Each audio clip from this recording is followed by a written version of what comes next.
welcome back to the shop. So today we are going to get working on the S2000. It needs to get ready for UMI's King of the Mountain. Super excited to finally get the invite to this event. I mean, the event feels like it's built perfectly for this car, being like a high-speed autocross, and invite only, 100 cars. It's going to be wild. Of course, it's in Pennsylvania, so we've got a long trek to get up to it. So I want to make sure the car is 100%, which currently it's far from. So I've already got to work on it, so let's check it out. UMI is 2 weeks from now. We do have a Grid Life event in between, but we should have plenty of time to get the car ready, and hopefully I can get out and do a little practice in the car. I'm feeling a little rusty. All right, so we're back in the shed. The car is here. So I've got the car up on stands, got the wheels and tires off. Man, it has been a while since I have seen these things. I forget just how ginormous the tires are on this car. So these are CCW SP16As and 18 by 11.5s. And tires definitely stick out a bit on these wheels. These are some monstrous 315s. I did change the axle that I was having issues with. At least I think it's what I was having issues with the other day. Haven't seen exactly what's wrong with this one yet, but I did prep and clean a brand new one. Brand new junkyard axle. So it's in there. Got it installed. So that's one of the things I was worried about. The other things I'm worried about is that the brakes feel soft. And I did a light bleed on them the other day and didn't notice a difference, but we're going to change out all the fluid in the brakes today to see if that refirms up the pedal, else we have to go digging for something. The other thing is to put the new injectors in and then get the car retuned. So hopefully me and Amanda can knock the tune out, just cruising around. And my other big concern is the traction control. And on the street tires, I really like having the traction control working. On the Hoosiers, the car made enough grip to where it really wasn't an issue. Modulating almost seemed better. But on these Yokohamas, when they break loose, it spins up so fast that I feel like I'm constantly fighting the rear of the car on power down. And having the traction control just kind of sit there and do that part for me does seem helpful. For sure, the car is quicker with it, and especially getting the car off the line, being able to just put the right pedal all the way down, hold it down, and let it deal with, you know, running through first and second gear. The issue with the traction control right now is that the vehicle speed sensor is not consistently reading. So we've got two things that we can fix pretty easily, and one is the vehicle speed tone ring. Now, so here is the tone ring. It is on the drive shaft because of the Quaife gearbox, and this is a cool little project that I did last year. And this is actually a 3D printed metal tone ring. So I did this up in Onshape and had a company print it out, and it's sintered stainless that is a bit ferrous. So it's kind of cool because it is magnetic, but I'm wondering if it's not magnetic enough, or if maybe my teeth are a little too small. So yesterday I cut out this new one, and this one I just made myself. So I had the plasma cutter trace out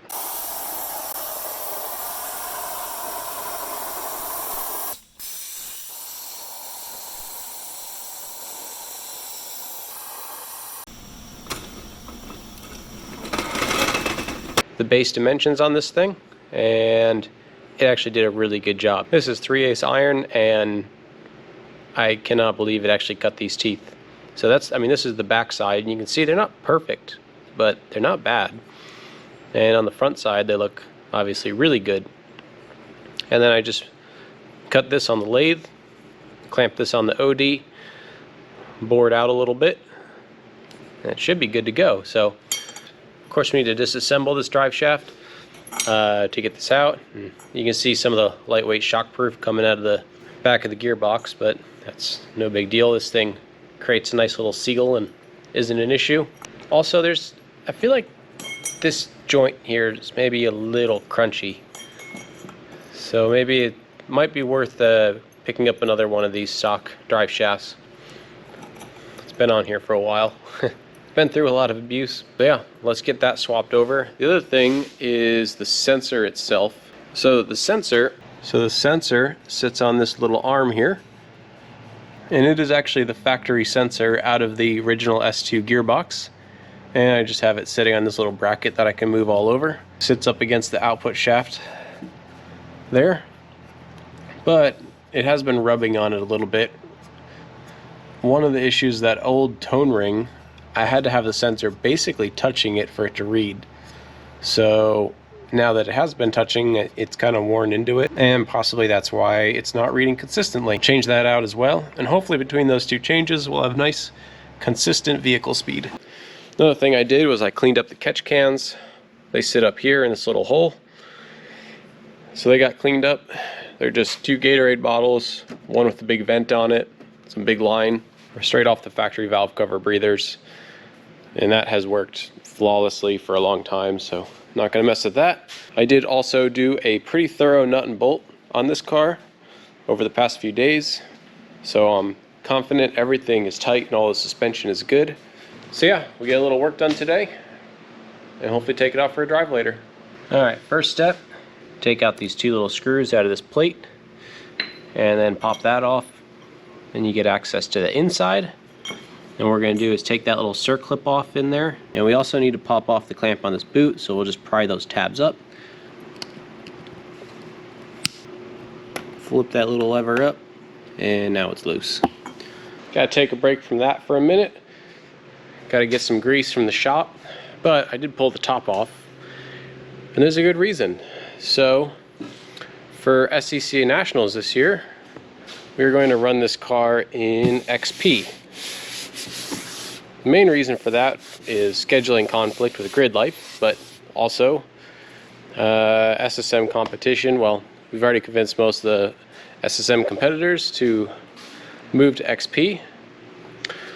But what that means, conveniently, is that we can remove probably 100 pounds out of this car of things that we had to have in here for SSM.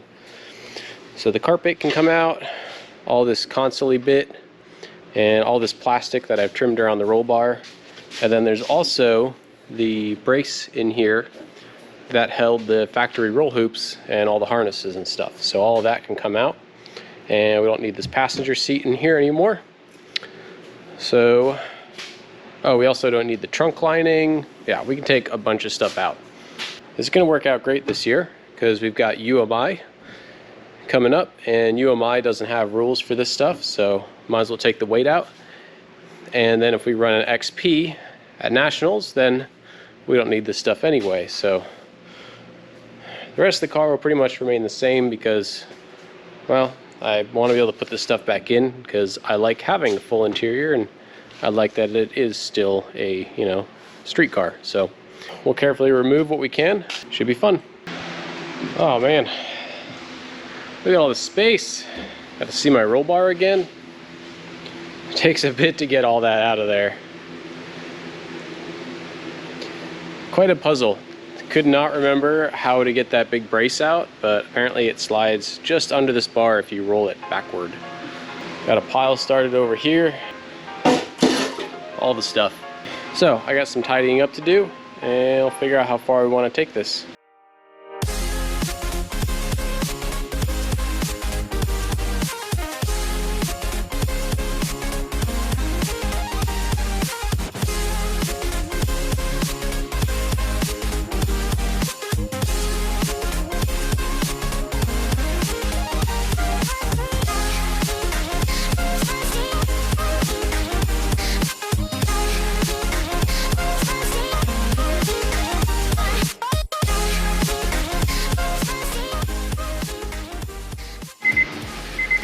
Alright, so we got the sensor on, got everything hooked up.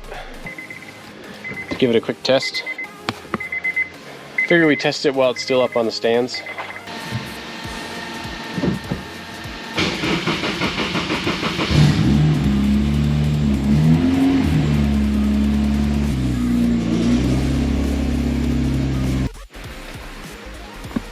Okay, so we had some technical difficulties, which I think are now solved. the gist was that the ring, well, you can't see anything under here, but the ring had too much slop, so I just loosened it and retightened it and hit it with a hammer really carefully until it was nice and centered. And now the gap to the sensor is consistent the whole time. So I was watching it, it was like wobbling all over, and that made the trace look terrible. So nice and smooth now, it reads just fine. So at least sitting here idling, nice and smooth now. Hopefully that solves my vehicle speed sensor issue, which means that traction control and everything, which I'd already tuned in back when I had this working a little more consistently, hopefully that'll all just work now, just like it used to.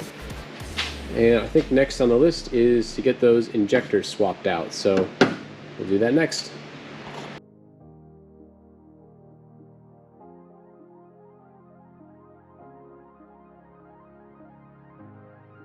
Got the old ones out. Fun story about these. Andy Smedgard gave me these, let's see what they're, Grams 1000s. So when my injectors on One Lap of America went bad, he had these in a bin from a supercharger kit that he bought. So we took out what we had in there and put these in, and they've been in there ever since. So anyway, got these fresh ID 1700s. Should have plenty of fuel. Definitely the most expensive set of injectors I've ever purchased, but oh well. And I was just changing the O-rings out because it comes with AP2 sized O-rings, but my fuel rail is AP1 style. Of course it goes into an AP2 style manifold, so kind of have to mess around a little bit with O-ring size, but other than that, it should go straight in.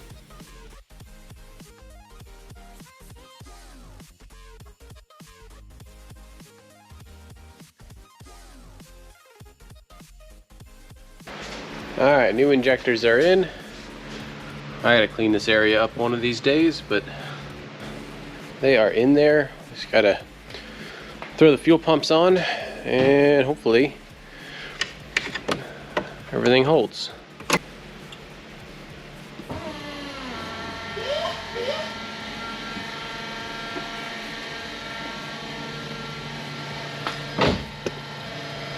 No leaks. Ought to be good.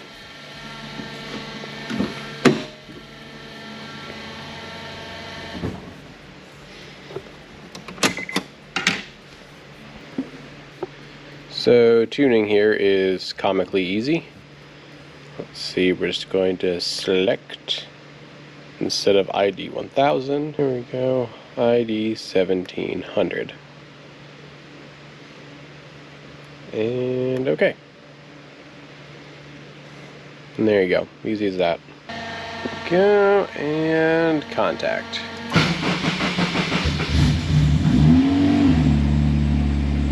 Beautiful.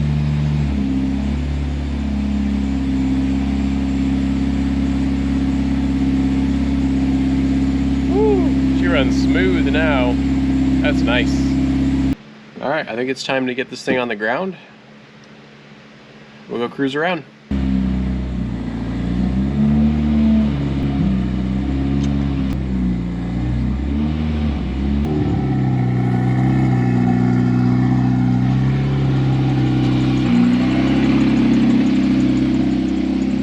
Woo!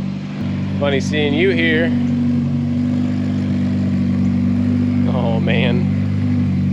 Love it with the top down. I wish it was faster with the top down. So unfortunately, back in like 2016, and we went out and we tested with the wing, whether even on an autocross course it was faster with the top on versus top off. And that was when the top weighed 40 pounds.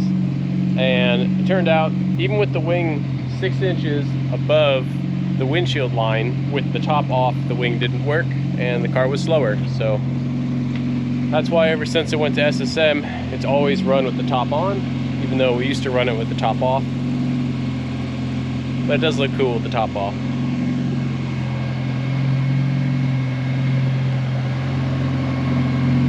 This especially with the new wing mounts that sit way further back. Now, these wing mounts are not legal for SSM, but the mounts we had on there weren't legal for Optima because the wing sat above the roof line. So 2 sets of mounts. One sits further back and lower, the other one's a bit higher. Anyway, sounds like it's almost warmed up. Just heard the idle come down, so let's get out there.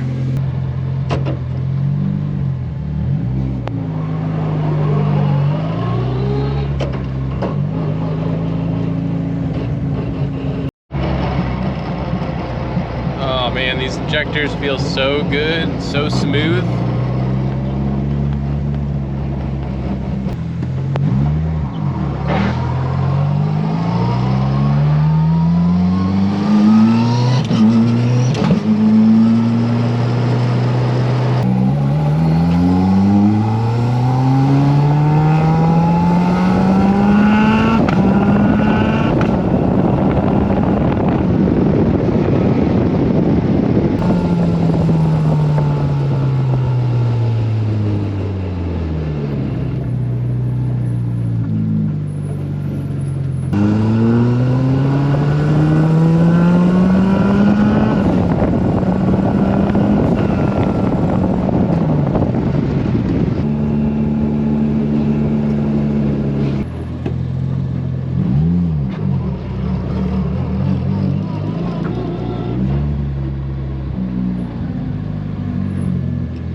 All right, made it back.